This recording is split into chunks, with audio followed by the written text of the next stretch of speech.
asking you a specific question. Is it going to have the user's surname on the number plate? We don't put names on number plates. I asked a specific question. You say, no, we are not going to put yes. I was wondering why that question, sorry, but we don't put names on number plates, that's why. You were wondering why that question? Because we don't put names on number plates. What are you telling me? People pay to have their names on number plates. And you sit here as a DVLA boss, you tell me you don't put numbers on number plates. Haven't you seen specialized numbers with people's surnames and personalized names on number plates? But yes or no, please? Yes. So why are you telling me you don't put names on number plates? So I can explain that. Not that you can explain that. You don't expect me to ask you that question. That is what you said. You don't expect me to ask you that question because people do not put their number plates, their names on their number plates. That is a blatant lie.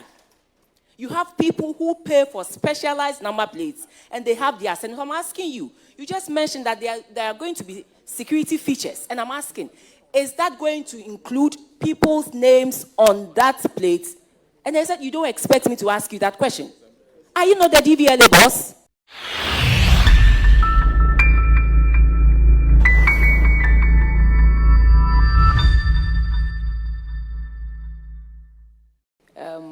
Thank you, Minister. This is a public interest question. I think of late, we've heard a lot in the space of DVLA. Now that the agency under you is here with its CEO, would like him to tell Ghanaians what exactly DVLA wants to do. I think we've heard a lot of talk. We want to see action. What exactly does he want to do?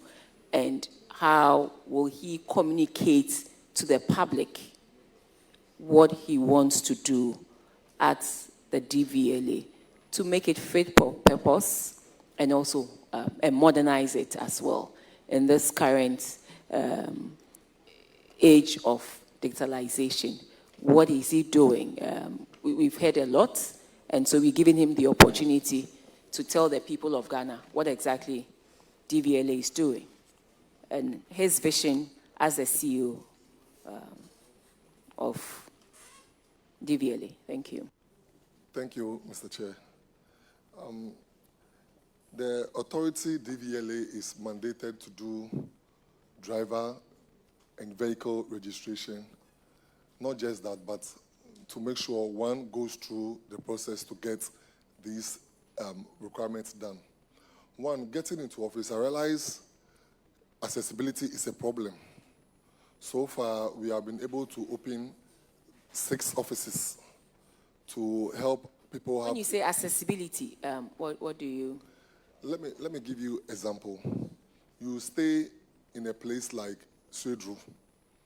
You want to renew your license, which is around 70 to 80 Ghana cedis. Now you must move from Swedru to to Winneba or to Weja to have this service delivered to you.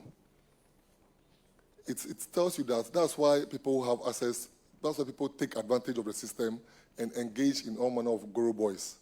But when our offices are located at least in every region, or at least they are accessible to where the magnitude of cars are huge, it helps to bring these issues down. How many offices do you have currently? Currently, we had 34, and we've added 6. We've added 6 to it in the space of 10 months. Tomorrow, I'm commissioning a new one in Dansoma, so making it 7. And are they spread across the country? That is our quest, to spread them across the country. We did one in Adenta, we did one in Akwetia, one in Asabankesi, we did another in Bole, we did one in Bechem and Doma. We are going to Asenkogwa, we are going to Nalugu, we are going to... It is not where you are going to. I want you to tell me what you have done. You said you came to yes, 34, so the 6 and you have added 6. So yes, I wanted you to share the 6. Akwetia, Adenta, Bechem, Doma, Asabankesi, Bole, and Adenta, yes. Okay, so please continue. Then I also came to the realization that most of the equipment earth-moving equipment in the country were not registered. So quickly, I held a press conference to inform each and every agency that deals with earth-moving equipment to also come to us, then also register their earth-moving equipment. Then we also had a compliance guys to go on the field to also check them. That I don't have the figure exactly in as of today, but the last time I checked, we did over 6,000 registration of earth-moving equipment, assuming office. We also registered some at the port of entry. Because of the fight against Galamsey, we deemed it right. That because most of them were not registered in the system, when they are being caught, you don't have any information about the machine, who brought it to Ghana, who registered it. So we made it a point to begin with the registration of earth-moving equipment right at the port of entry. And that we've also done over 4,000 over there. Now we also did what we call the community engagement program, where we go around communities to also educate people and break that stereotype of DVLA is corrupt, DVLA is this, so we can educate drivers, educate the people about what DVLA entails, what we also do. Then we have, so far we have also done what we are also having a foreign policy with the Ministry of Foreign Affairs, where DVLA will be located in most of the embassies outside Ghana. If anyone here gives you a passport picture and tells you that, get me driver's license, that license that will be produced for you is fake, because we need your biometric details to be able to produce you with a driver's license. But they are not here. So most of the license they have outside there is not really correct. It's not correct. But we can't give our software out to foreign countries to victimize our own. So we deem it fit to go there with the help of Foreign Affairs to do the corrections for them. That is the policy we are also embarking on. Then, which policy again? Then we are also changing the number plates. Before that, let me speak about our international biometric system. We were not able to meet ISO specifications when it comes to issuance of license, international license, and issuance of vehicle licenses, because it's just handwritten, which is not accepted by most countries. We procured machines, gotten the design to be accepted by ISO, so we can do proper international biometric page for our clients from 2026. Then the new number plate. The current number plate we have is not scannable.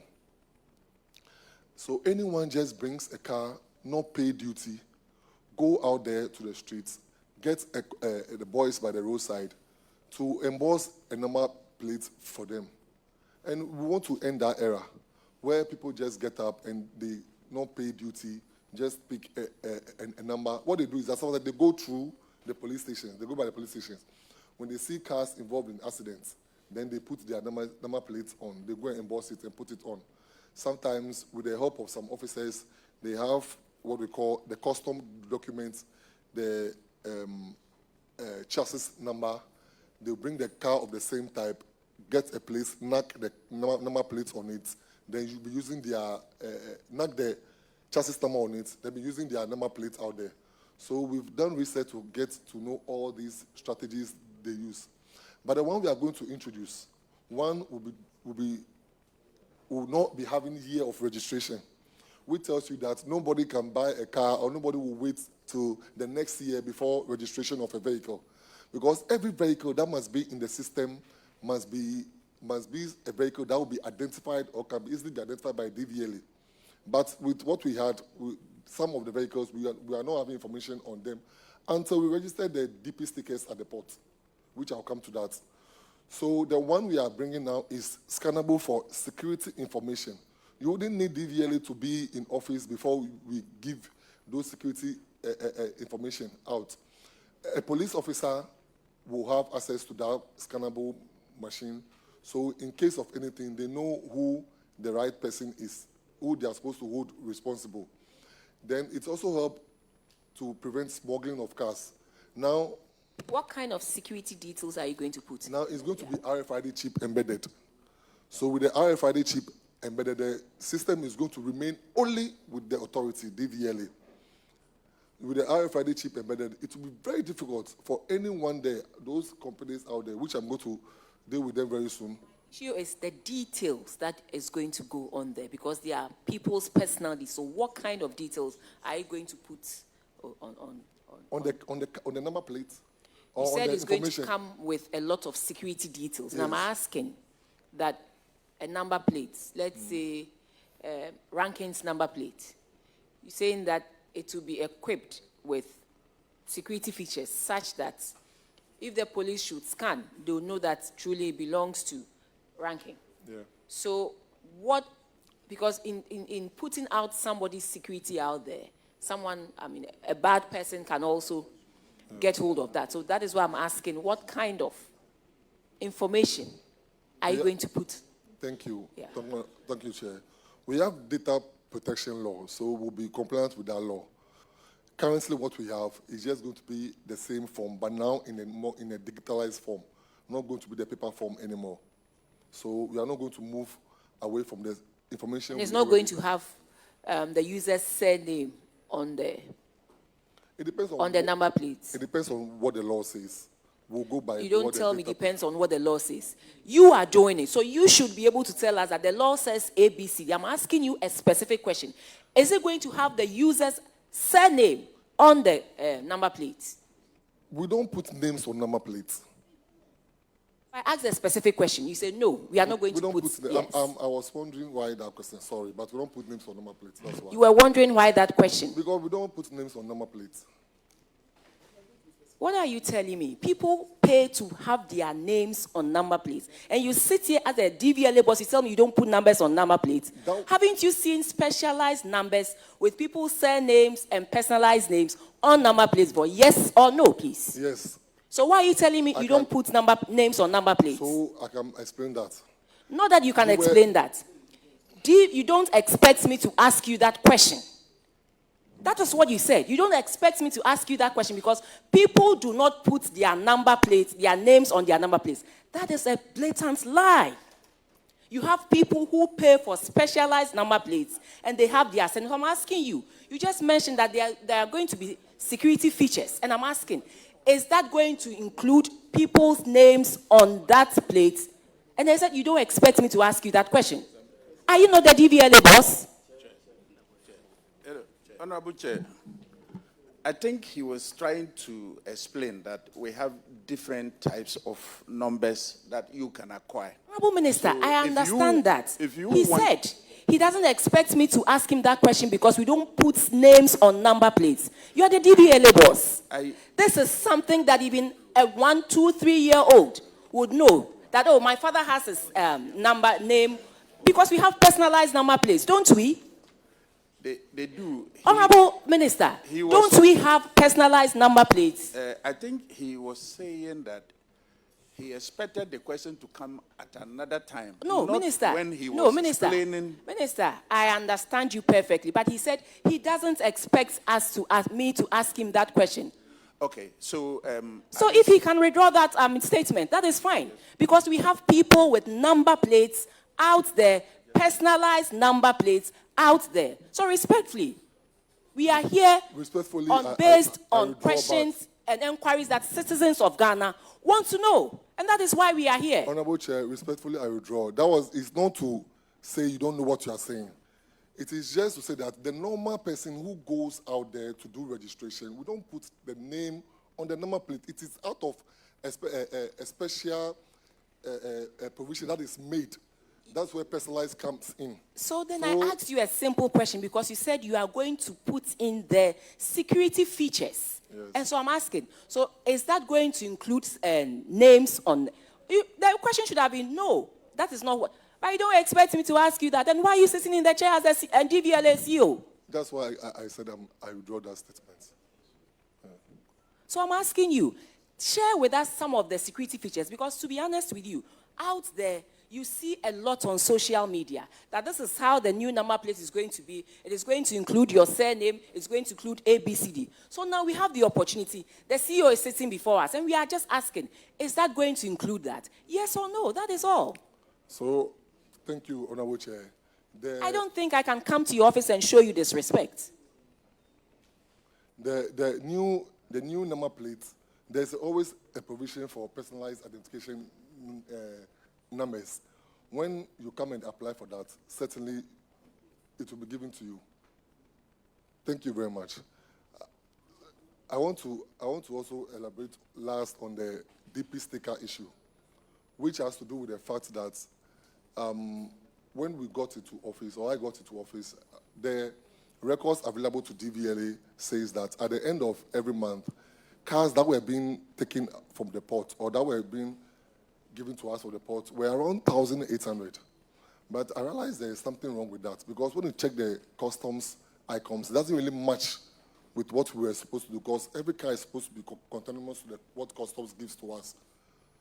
So I went to the port to speak to them about that, to see some changes. Then the number went to 5,400 in the month of March. I was still not okay with it. So we introduced with the minister, and we introduced what we call the DP stickers. The DP stickers now, because the plates, there's no scientific means to check the authenticity of a plate. People just abuse it. Some company can bring 10 cars. They'll buy just two plates to withdraw all the 10 cars. But with the DP sticker, it is one-time stick-on. You cannot take it off. So that was what we introduced, and we started issuing the cars with the DP sticker. And I'm so happy to announce that just the month of September, we were able to do 14,400 DP stickers. So from 1,800 to 14,400, that is what we are able to do now. And we are hoping to do more. Then clearly your revenue is going to go up. If from 1,800 a month you are making, you said over 10,000, 14,000, then your revenue is going to go up.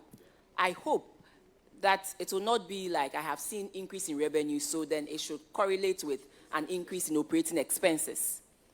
And then you mentioned that you came in to inherit 34 offices, and you have built 6 in 8 months. Not built, we have commissioned 6. You have commissioned. Not so built. These were offices that were... we entered into agreement, PPP agreement, we call it the Ultra Center concept. The what? Ultra Center Ultra. Concept, yes.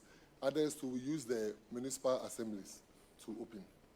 Then so we didn't meet any office on commission, and we came to commission it. Okay.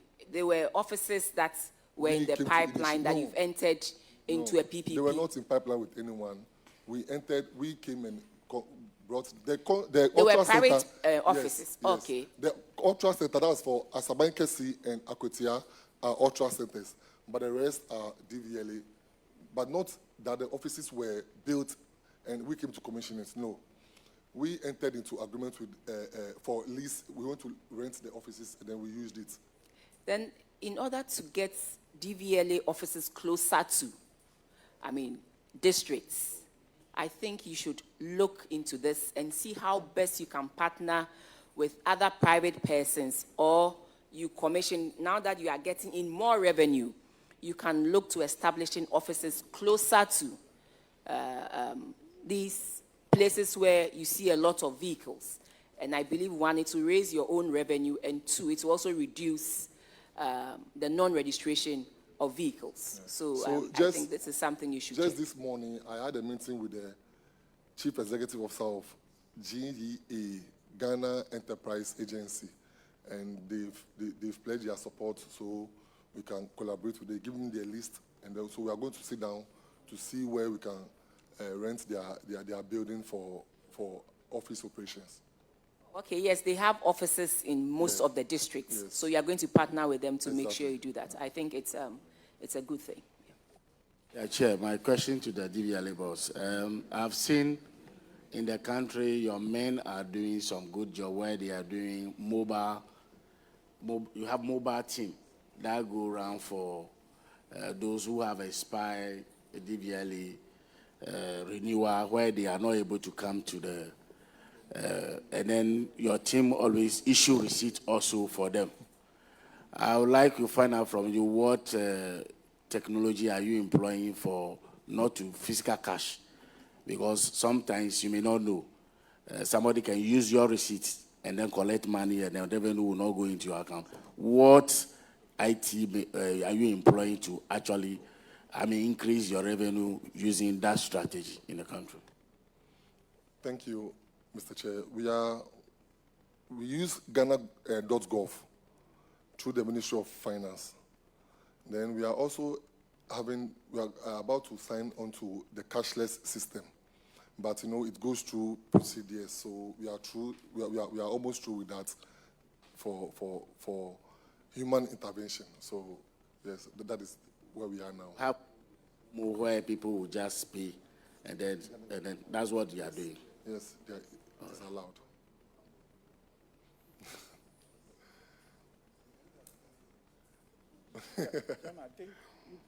Yes, Chief Lucas. So your new system, how does that build like one system where DVLA, the police, and the insurance are benefiting from it? For instance, I was in South Africa recently, and every public place that you enter, the normal security person there has a mobile app where he can check the registration of the vehicle and also check the validity of the driver. Is it that you are building a system where it only resides? Because like my brother said, now along the line you see people wearing DVLA and checking number plates and all of that. That system should be available to the police, but it looks like the police have limited access to your information. So the new system, how does that integrate all three so that the insurance company, the police, and also DVLA would have one system, one road traffic information system, so that we all benefit? Thank you very much. We are updating the new system we have. That's the vehicle registration system. That's the VRS. We are updating it to meet this demand. But already, Traffic Tech is coming on board, and Traffic Tech deals with DVLA, Ghana Police, and Ghana Insurance Company, National Insurance Company. We have also, again, signed an agreement with National Insurance Company. So now, before you get a roadworthy, you must have insurance. People get the roadworthy, and now they dodge the insurance. We've signed on to that, so we'll be doing the implementation very soon. But with the Traffic Tech, DVLA, National Insurance Commission, and the Ghana Police, we are into one team, and we do information sharing. So when Traffic Tech is fully rolled out, that collaboration will be there. In all of this, is it before Parliament? Oh, yes. It's before Parliament? Yes, please. Oh, thank you very much. One last one. I just want to find out, you mentioned biometric details. So is it going to be a new system of biometric details collection, or are you going to use the Ghana card biometric details? In whatever we do, we always verify NIA cards before we do it. And they even charge us for that. So we are going to include the NIA cards. It's not going to be a new system that is going to cost, and then we are asking drivers to come and take their biometric details again. The same NIA details is what Thank we you. use. DVLA, you answered more public interest questions than your one infraction you came here with. So, Ade, he's standing between us.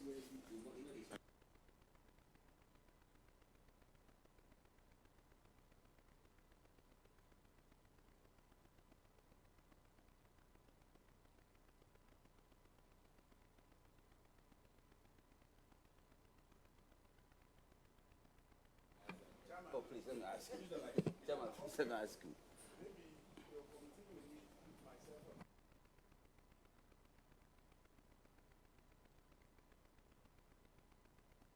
So, Minister, Needed for him to do, he's done it. okay, hold on. What is technical? How technical is it?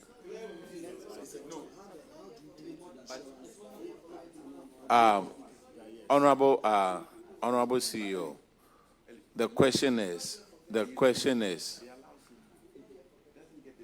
look, let me ask this question so that he can go. About the insurance and then the roadworthy. Which one comes first? The roadworthy and then the insurance. Which one will come first? What we do currently is roadworthy first, but we don't need vehicle registration number for insurance. We need the chassis number of the car for insurance. But Chairman, sorry, we need to know the car is roadworthy before we insure it for you. So how, as an insurer, sitting in my office, how do I know that your car is roadworthy before I do the insurance for you? They're driven from port cars, and then the DV cars, defective vehicles cars. We don't check them, but yet we issue them with insurance. That is short period. We are talking about a year cover for insurance. DV is for 1 year. I understand, but it depends on the insurance company. But ideally, I must know the car is roadworthy before I insure it. That's a normal practice. That's a normal practice. Okay. You may have very good plans for bringing that in, but Okay, this is, look, technically, Chairman, this is, the roadworthy must be there before we do Yes. insurance. someone just reminded me that this is not vetting for him.